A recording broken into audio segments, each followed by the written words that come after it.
Assalamualaikum warahmatullahi wabarakatuh. Banyak sekali pertanyaan jamaah, Ustadz kasih kami channel untuk kajian anak-anak muda. Di antara anak muda berasal dari Aceh, luar biasa, channelnya Maulizul Akbar Nak. Tonton, subscribe, like, share, komen. Assalamualaikum warahmatullahi wabarakatuh.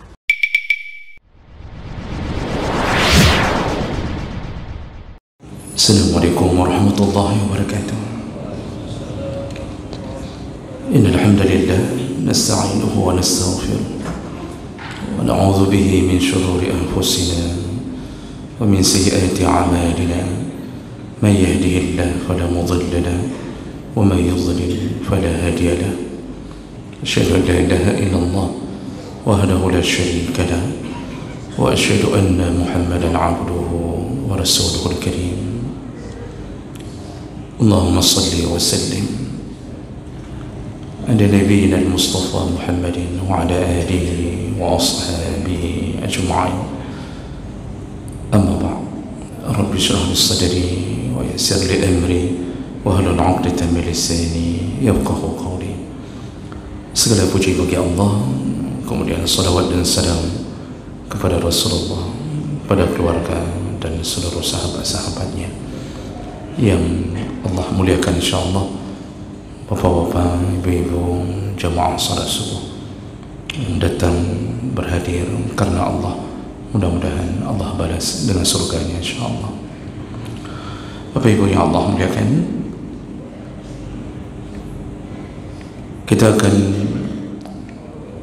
bertadabbur sejenak dengan salah satu ayat dalam surat Yunus, yaitu ayat 7 dan 8. Dan dalam ayat ini Allah Subhanahu wa taala ingin memberitahukan kita karakter orang-orang yang akan menjadi penghuni neraka. Dan itu tentu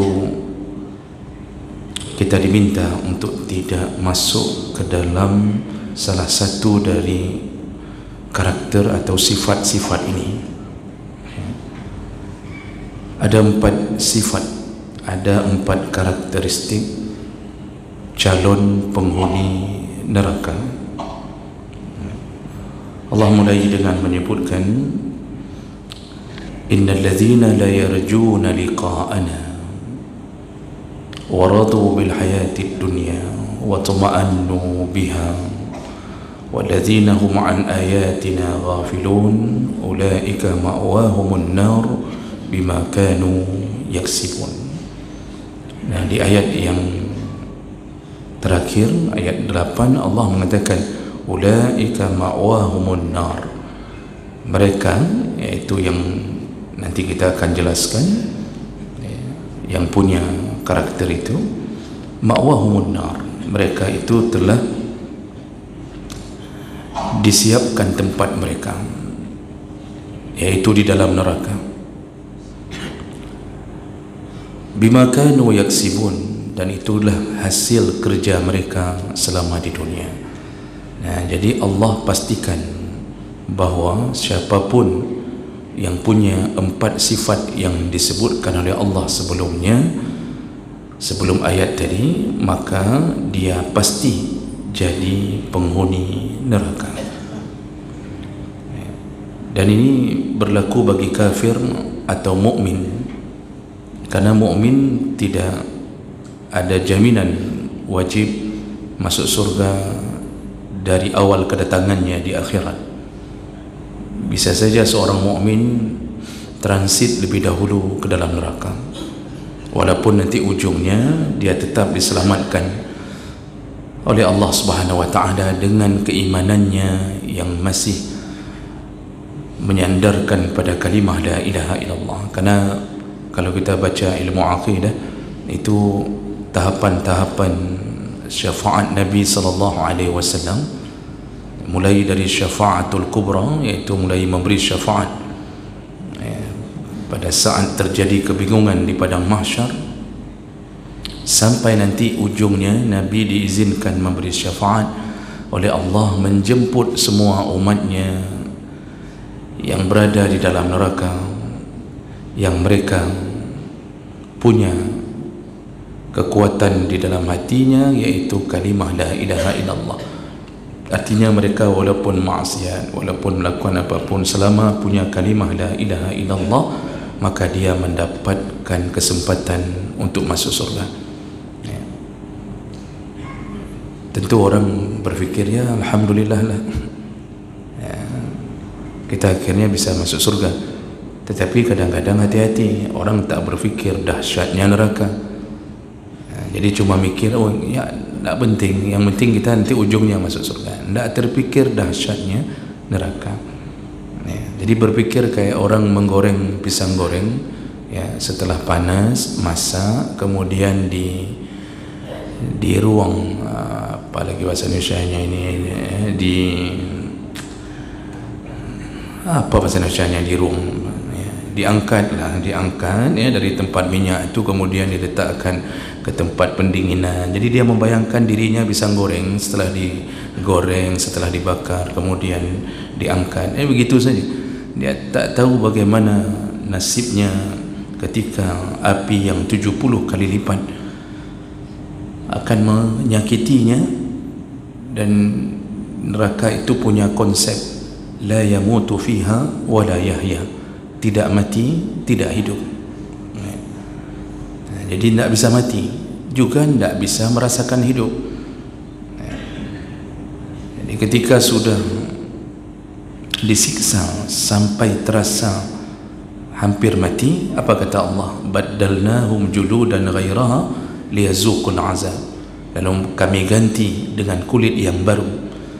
Diganti lagi kulit yang baru, kemudian dibakar lagi, baru saja merasakan kulit yang baru, baru saja terasa hidup, disiksa lagi sampai terasa mati, baru mau mati dan penuh harapan agar dimatikan, ternyata dihidupkan lagi terus, la yamutu fiha wa la yahya. Dan satu hari di neraka ka'alfi sanatim mimma ta'udun, seperti 1000 tahun yang engkau hitung, kata Allah Subhanahu wa taala. Jadi ini konsep neraka. Jadi oleh kerana itu jemaah melakukan Allah, berhati-hatilah dengan neraka ini. Apa yang harus kita hindari? Hindari 4 sifat yang disebutkan Allah di ayat yang ke-7. Sifat pertama calon penghuni neraka, yaitu innal ladzina la yarjuna liqa'ana, mereka tak berharap untuk berjumpa dengan kami. Jadi sifat pertama yang akan masuk neraka itu tak berharap untuk berjumpa dengan Allah. Kenapa mereka tak berharap berjumpa dengan Allah? Karena mereka tak meyakini adanya hari pembalasan. Ini terutama kalau orang kafir langsung sudah notabene-nya itu sudah masuk ke dalam bab ini. Mereka tak percaya bahawa Allah akan membalas semua keburukan, semua kejahatan dan semua pengingkaran mereka terhadap Allah Subhanahu wa taala. Mereka tak percaya itu. Mereka tak percaya bahawa Allah telah mempersiapkan azabun alim, azab yang begitu pedihnya. Bahkan kalau orang-orang ateis di mayoritas di belahan Eropah, banyak yang ateis, mereka bahkan tak mau peduli dengan adanya Tuhan. Jadi kalimat what is the God, apa fungsinya Tuhan? Tak ada fungsinya. Kita hidup, makan-makan, minum-minum, bersenang-senang, lalu kemudian kita mati, selesai. Hidup sudah selesai sampai di situ. Jadi tidak ada sedikit pun keyakinan mereka akan dibangkitkan lalu mempertanggungjawabkan semua apa yang telah mereka lakukan. Tidak ada. Jadi sifat pertama ini adalah orang-orang yang tak percaya dengan imannya, dia tak percaya, artinya tidak ada imannya tentang perjumpaannya dengan Allah Subhanahu wa taala. Padahal Allah itu tergantung sekali dengan keyakinan kita. Dalam hadis Rasulullah sallallahu alaihi wasallam mengatakan, man ahabba liqa Allah ahabba Allah liqa'ahu wa man kariha liqa Allah karihallah liqa'ahu. Barang siapa yang merindukan untuk berjumpa dengan Allah, Allah pun rindu untuk berjumpa dengannya. Ya. Dan barang siapa yang membenci pertemuan dengan Allah, Allah pun akan membencinya. Artinya Allah siapkan penuh amarah ketika perjumpaan itu terjadi. Nah, tentu kita bertanya-tanya, bagaimana sikap seharusnya seorang mukmin? Allah sebutkan dalam surat Kahfi, faman kana yarju liqa'a rabbih falyamal amalan salihan wa la yusyrik bi'ibadati rabbih ahada.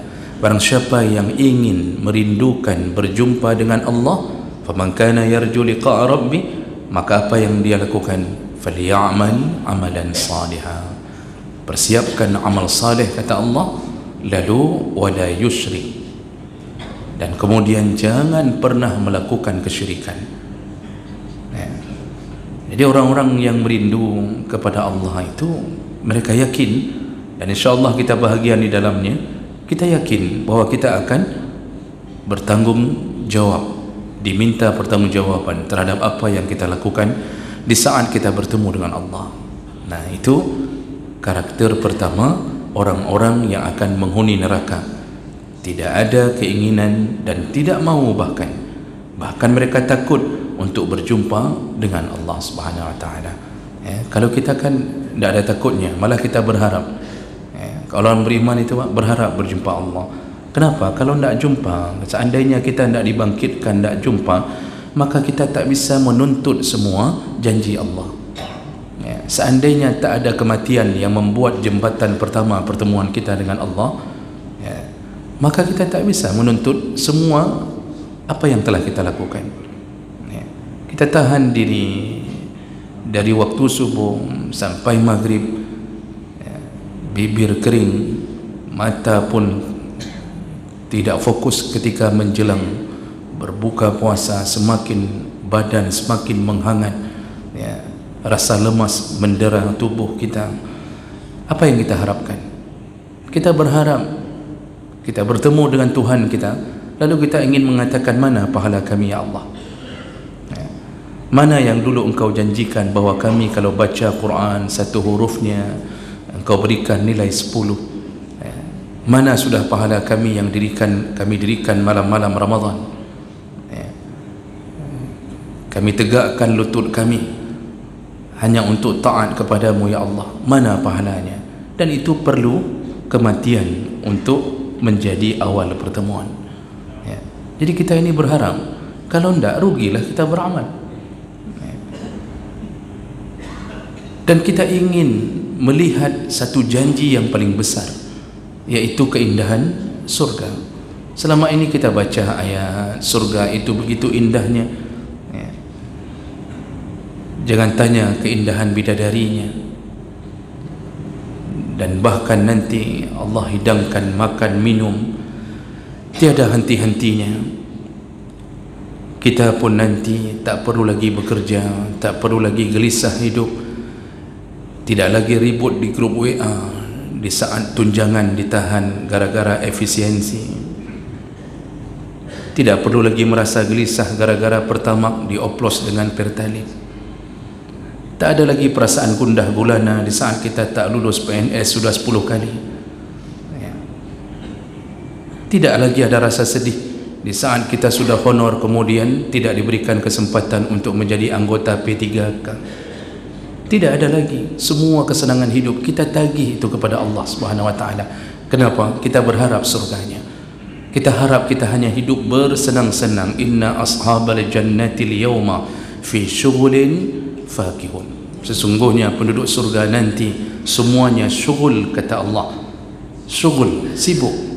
Penduduk surga itu sibuk.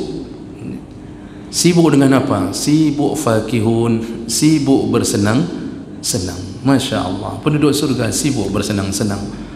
Bapak Ibu bisa bayangkan kita sibuk bersenang-senang, loncat dari sungai susu, kemudian masuk ke sungai Khamar, sudah lumayan agak fly begitu, sudah mulai agak mabuk-mabuk, walaupun ada tafsir mengatakan itu bukan khamar seperti di dunia, tapi itu melezatkan.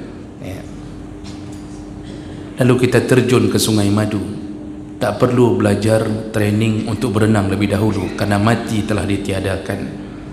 Lalu kita bangkit, makan, minum, lalu kemudian dihidangkan. Tak pernah harus menaiki pohon untuk mengambil buah tersebut.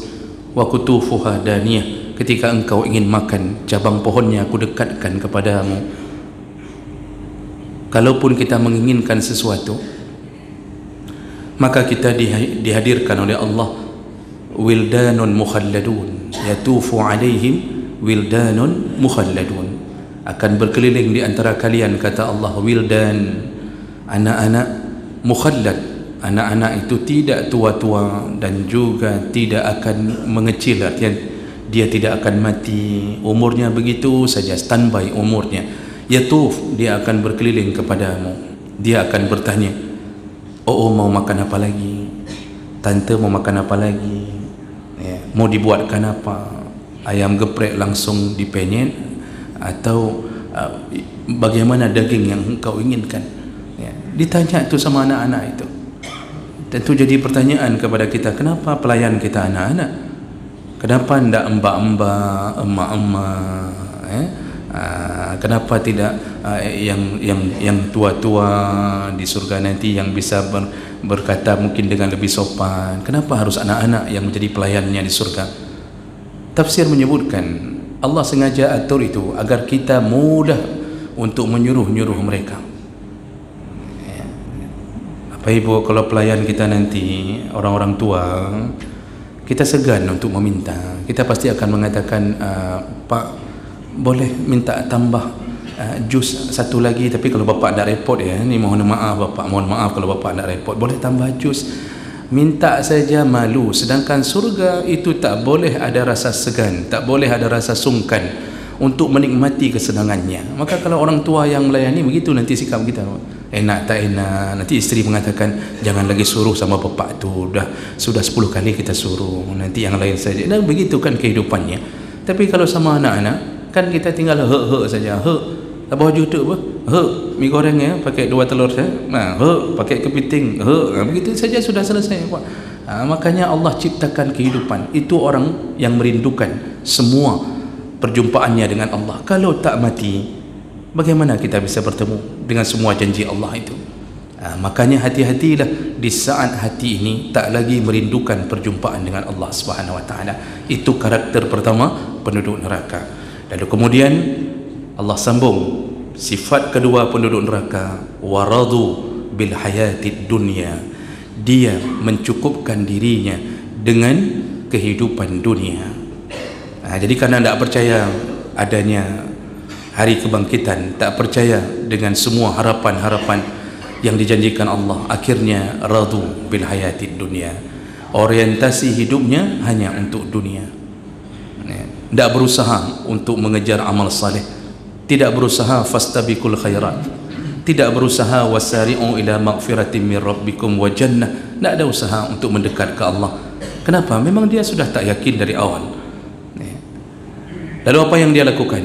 Dia hidup dengan dunianya. Mulailah hidup di kantor, subuh tak datang, tetapi ketika fingerprint tak pernah absen.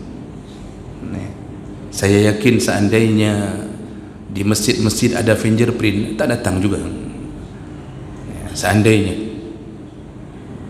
ketika kita datang melewati kegelapan subuh, begitu lempangnya kita pergi, Pak, tak ada macetnya, dan bahkan lampu merah pun kita terobos, karena yang jaga lampu merah pun tertidur juga kadang-kadang. Begitu mudahnya kita lewati. Kenapa? Tak ada orang. Tapi begitu jam 7, Masya Allah, macet. Kenapa? Semua mengejar dunianya, takut dengan fingerprint, terlambat 1 jam kurangi 100.000. Tapi dengan Allah, dia tak mau menghadirkan dirinya.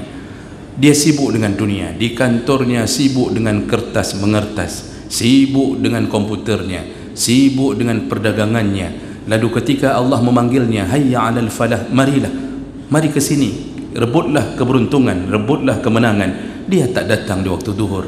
Dipanggil lagi waktu asar, dia tak datang.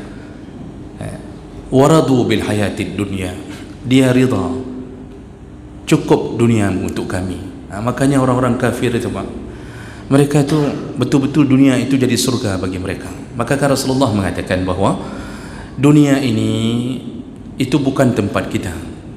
Orang mukmin itu dunia ini penjara. Ad-dunya sijnul mu'min, kata Nabi, wa jannatul kafir. Orang kafir dunia dijadikan surga, kita penjara. Kenapa penjara? Ini tak boleh, berzina tak boleh, jangankan berzina, pacaran pun tak boleh. Pingin rasanya mencicipi daging babi sesekali, itu pun kita tahan-tahan.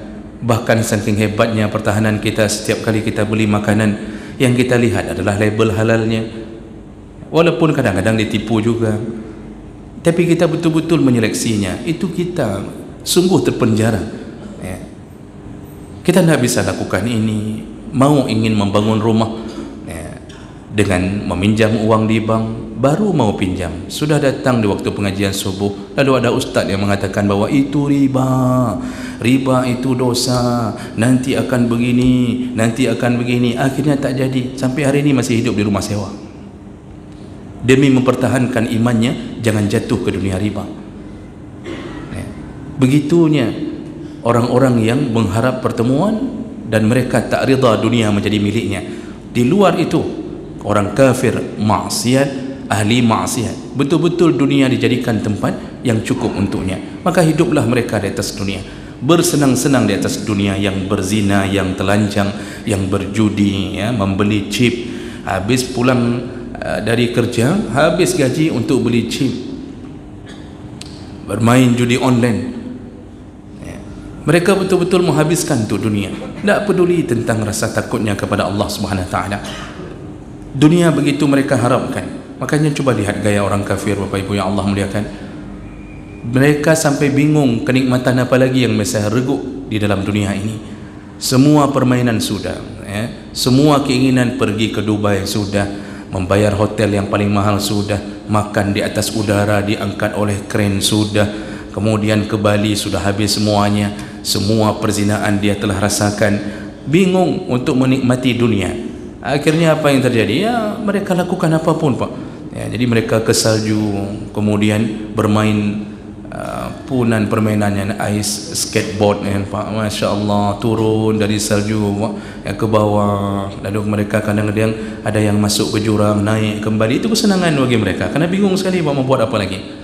Ada yang mengikat kakinya dari atas jembatan, lalu dia loncatkan dirinya ke bawah jembatan dengan kaki yang terikat, sambil mengeluarkan teriakan yang katanya bisa melepaskan adrenalin. Kesenangan itu yang mereka harapkan, bergantung di bawah jembatan, ditarik lagi, loncat lagi. Kan berat bangai, kan berat bangai udip Pak. Betul-betul very stupid, itu luar biasa Pak. Kenapa bisa terjadi?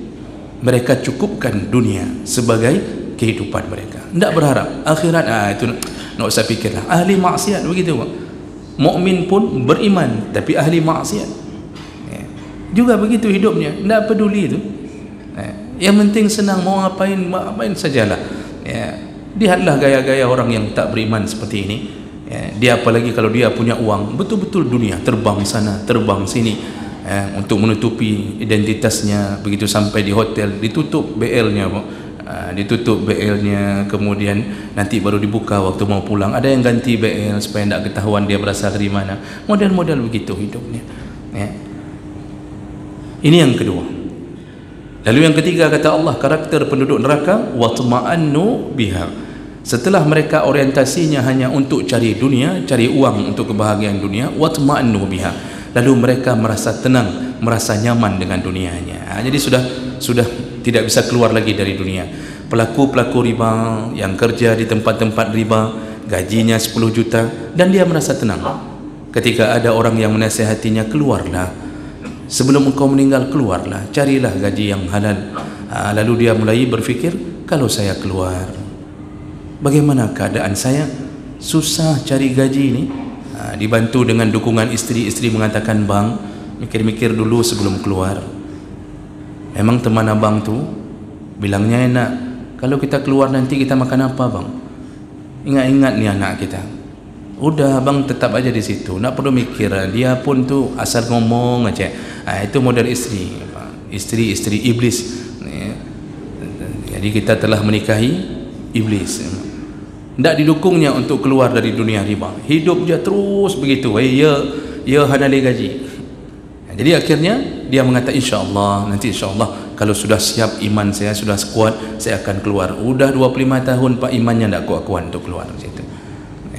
Jadi dia sudah watma'annu. Ciri penduduk neraka, dia senang di dalamnya, aman, sudah aman begitu saja. Ke maksiat juga deh, aman saja sudah. Nah, itu ciri ketiga. Maka berhati-hatilah kalau sudah dalam kondisi seperti ini. Kenapa tidak ada lagi rasa takut? Kenapa tidak ada lagi harapan untuk keluar dari kemaksiatan? Saya pernah punya seorang yang saya kenal, Pak, kerjanya sebagai apa itu yang mencampur minuman di diskotik, Pak, bartender, apa namanya itu, barter atau bartender, bartender kalau saya nak sana itu saya kenal orangnya. Saya tanya, bang, itu kan kerja haram, tapi saya tidak minum. Ini orang Aceh nih, Pak, jangan pikir bukan orang Aceh, Pak, bukan orang Medan, Pak, orang Aceh. Jadi jangan pikir orang Aceh tidak bermaksiat. Jangan seakan-akan nak mungkinlah orang Aceh kayak gitu, nak mungkin Aceh ni kan Nanggro Aulia, Tanah Indatu, negerinya para wali, Serambi Mekah, seakan-akan malaikat nanti begitu dihisap di hari kiamat, orang mana Aceh? Oh, Aceh surga aman, Aceh surga katanya. Itu betul-betul hal yang memalukan. Saya bilang, bang, itu pekerjaan haram. Iya, tapi saya kan tidak minum, saya cuma campur-campur aja. Lalu saya bilang, itu 10 orang sama dosanya, mulai dari yang menanam anggur untuk diperas, pemetiknya, sampai terakhir yang menuangkannya ke dalam gelas. 10 orang kata Nabi dosanya sama. Dia dengar, Pak, tapi karena gajinya rupanya besar, Pak, rupanya mencampur-campurkan itu gajinya besar. Kalau Bapak mau coba, coba tanyalah, maksudnya besar gajinya itu, campur-campur itu. Entah, wallahualam, tinggal di Jakarta. Hari ini entah beliau masih di sini, tapi beberapa tahun setelah saya berjumpa dengan beliau belum keluar, masih kerjanya itu. Jadi sudah nyaman, kaki dia dipegang syaitan dengan gaji 20 juta, 25 juta, tidak mau keluar. Ada orang yang menanamkan deposito dengan sistem riba, tidak terjadi mudharabah, jadi dibuat perjanjian tidak boleh ambil sekian tahun, nanti dapat 5%. Itu dia merasa nyaman dengan riba itu, duduk, uangnya tak hilang, tiap bulan dapat bunganya, selesai. Dan itu bukan mudharabah. Lalu kita suruh, Pak, cabut, Pak, itu riba, itu bahaya nanti. Tapi dia merasa bahwa sudah aman, hidup saya aman selama ini. Begitulah karakter yang ketiga. Dan yang terakhir, wahum walladzina hum an ayatina ghafilun. Jadi kalau sudah aman sekali, maka mereka lalai terhadap pelajaran-pelajaran yang kami beri. Tidak lagi mengambil iktibar dari orang-orang terdahulu, tidak lagi mengambil iktibar dari Fir'aun, bagaimana Allah marah dengan kekuasaan yang zalim. Akibat tak mengambil iktibar, terus dia lanjutkan perjuangan Fir'aun. Benci Fir'aun luar biasa, undang ustaz waktu acara macam-macam bicara tentang keburukan Fir'aun. Kemudian yang dengar ternyata para Fir'aun. Kata Allah, ghafilun, mereka lalai dengan ayat-ayat kami, tidak belajar karena sudah tertutup hatinya untuk berjumpa dengan Allah. Mereka tidak belajar tentang kekuasaan yang zalim, kekuasaan yang membuat rakyat menderita. Apa yang diderita oleh Bani Israel, tenggelamnya Fir'aun di dalam lautan karena kemarahan Allah, mereka tak belajar. Dibicarakan tentang Qarun, mereka tak mengambil manfaat.